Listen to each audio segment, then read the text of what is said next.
माफ कीजिएगा, हमने आपको यहाँ मिलने के लिए बुलाया। अगर मैं आपसे मिलने आता तो लोग कहते कि एक गुंडा मिलने आया है। आपकी इज्जत इतनी सी रह जाती। दरअसल बात है उन लोगों के मुआवजे की जो 6 महीने पहले फायर एक्सीडेंट में जल के मरे थे। हर परिवार को 2-2 लाख रुपए देने की बात हुई थी, पर आपने उन्हें 75,000 में निपटाने की कोशिश की। जब लोगों ने आवाज उठाई तो आपने उन्हें धमकाया, उन्हें पिटवाया और यहाँ तक कि उन्हें उन पैसों को भूल जाने की धमकी भी दी। वो 15 परिवार फरियाद लेकर मेरे पास आए थे। अपनों को खोने का दुख तो नहीं पता होगा। आपने जो भी किया वो गलत किया। मेरी गुजारिश है उन्हें उनके हक के पैसे दे दें। धमकाने का नया स्टाइल है।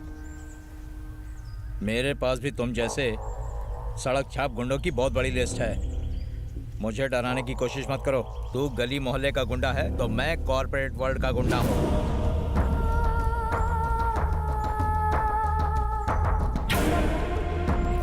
बच्चों को अंदर ले जाओ।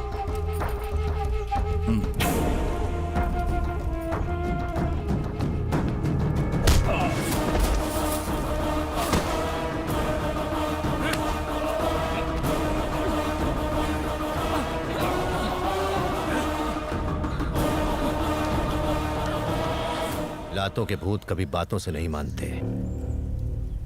उन 15 परिवारों के लोग इस वक्त तेरे ऑफिस में हैं। यहाँ से सीधा ऑफिस जा। 1 घंटे के अंदर उनके हाथों में चेक होने चाहिए, वरना याद रहे जिस पॉश एरिया में तू अपना नया घर बनाने का सपना देख रहा है, रातों रात वहाँ तेरी कब्र खोद दूंगा। अब तू ही सोच ले कि 30 लाख रुपया देगा या अपने जान की कुर्बानी। अब जा और जरा ठंडे दिमाग से सोच ले। सिर्फ 1 घंटा है तेरे पास। चलो। मीटिंग का टाइम तो हो चुका है, मीटिंग शुरू करनी चाहिए, मगर एक सीट अभी भी खाली है। नमस्ते। देरी से आने के लिए माफी चाहता हूं। ऐन वक्त पर एक गाड़ी मरम्मत के लिए आ गई थी।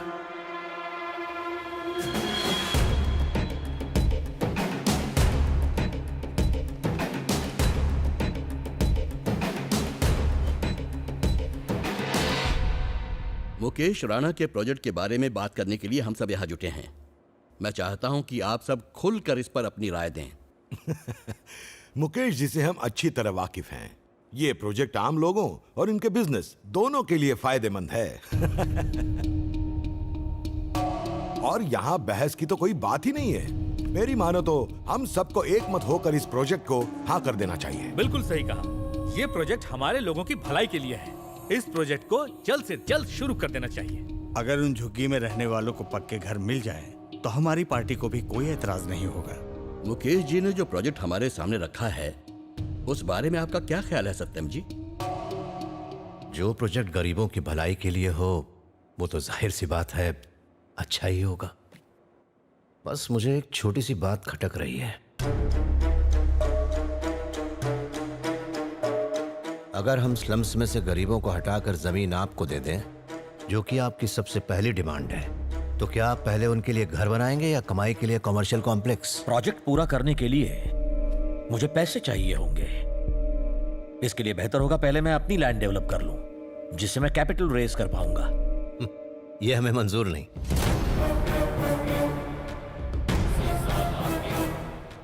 अपने सपनों के घर की आस में मान लीजिए उन बस्ती वालों ने वो जगह छोड़ भी थी, और कल को अगर आपके उस कॉम्प्लेक्स के बनते बनते कोई कानूनी समस्या आ गई, आपका ये प्रोजेक्ट इतना बड़ा है, भगवान न करे कोई अनहोनी हो गई, कोई कुदरती मुसीबत खड़ी हो गई, तो वो बेचारे गरीब ना यहाँ के रहेंगे और ना वहां के। कोर्ट में केस लड़ते लड़ते उनकी जिंदगी दांव पर लग जाएगी, पर घर नहीं मिलेगा। इसलिए मेरी गुजारिश है आप सबसे पहले उन गरीबों को उनकी छत दे दें। इम्पॉसिबल। तो मेरे लिए भी ये इम्पॉसिबल है। मुझसे मेरी राय जानने के लिए आप सबका शुक्रिया।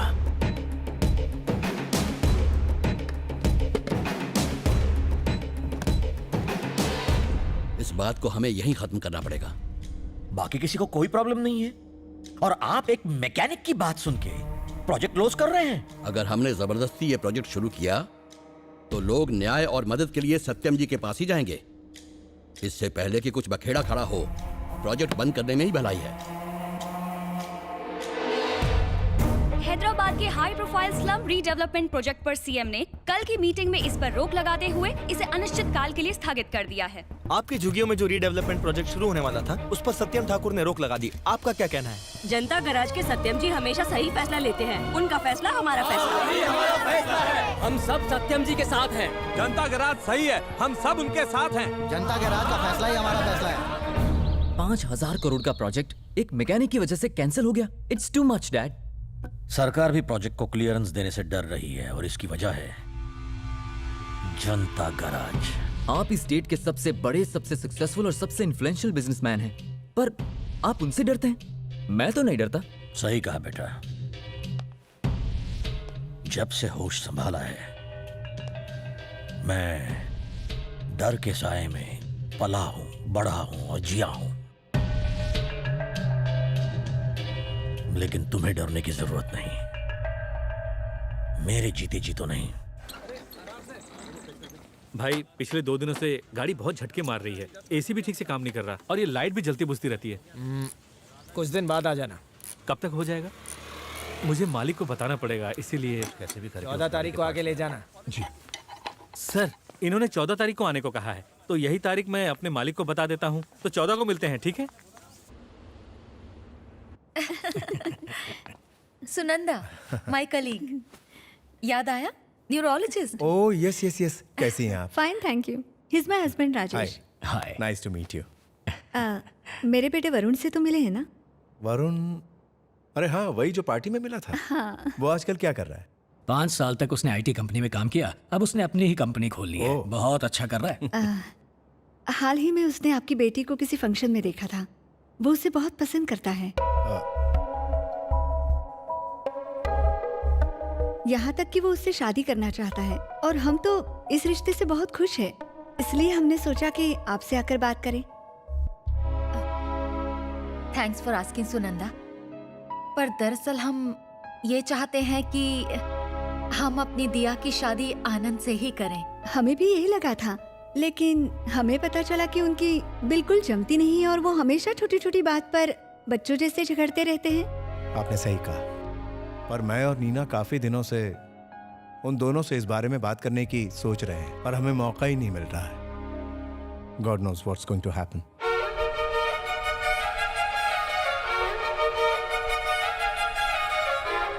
तुझे मुंबई कैसा लगा?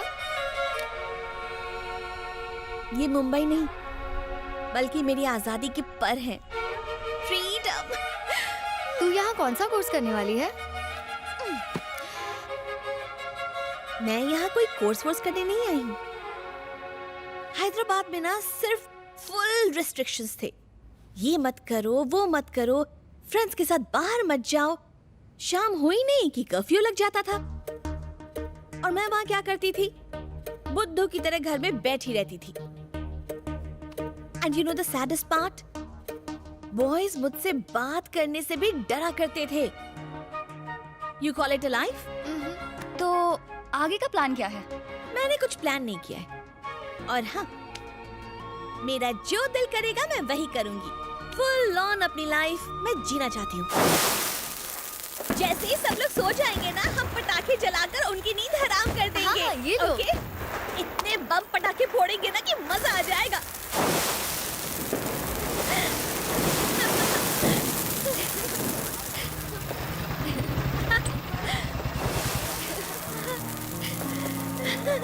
ये लो।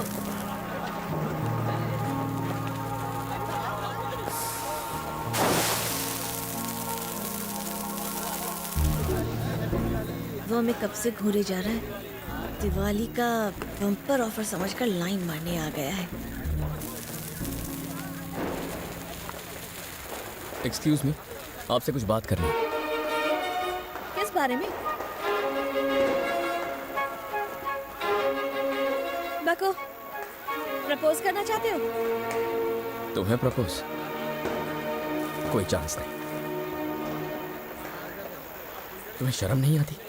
क्या कहा? ऐसा मैंने क्या किया? अच्छे घर की लगती है। दिवाली का सही मतलब नहीं पता? It's a festival of lights, not a festival of pollution and sound. वो तो बच्चे हैं, तुम बड़ी हो, तुम्हें उन्हें गाइड करना चाहिए। जरा सा कॉमन सेंस यूज करो। टीवी में, न्यूज़पेपर्स में पोल्यूशन फ्री दिवाली के बारे में कैंपेन्स किए जा रहे हैं। हट। हे? बस बहुत हो गया पोल्यूशन, जाओ।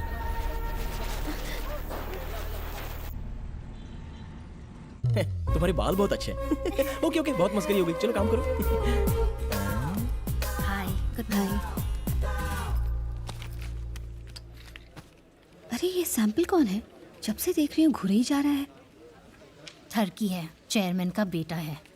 लड़कियों को एकदम हवस की नजर से देखता है। अगर उससे पीछा छुड़ाना चाहती हो ना, तो उससे कह देना कि तुम्हारा कोई बॉयफ्रेंड है या तुम शादीशुदा और बच्चे भी हैं। हेलो, मेरा नाम है प्यारे लाल। आज इस बागान में नया फूल दिख रहा है। आज ही मैंने ज्वाइन किया है। आय हाय, ज्यादा काम तो नहीं है ना? मुझे कुछ मील्स ड्राफ्ट करने हैं।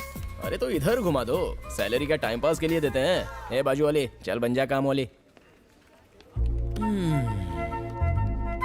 लव के बारे में क्या ख्याल है? अभी कॉफी पीने का ख्याल है। अरे रुको ना, लव के बारे में अपनी फीलिंग्स नहीं बताई। Love is nice. लव करती हो किसी से? मुंबई में मुझे लव कैसे हो सकता है? क्यों, मुंबई में लड़के नहीं है क्या? ऐसी बात नहीं। मुझे जब लव होगा तब मैं ऑफिस नहीं, शिवाजी पार्क, बीच या फिर किसी रोमांटिक जगह पर अपने लवर के साथ वक्त बिताऊंगी। फंस गए। अक्सा बीच जाकर सनसेट देखना मेरी रोमांटिक फैंटेसी है। तो चलो चलते हैं। पोल्यूशन। क्या?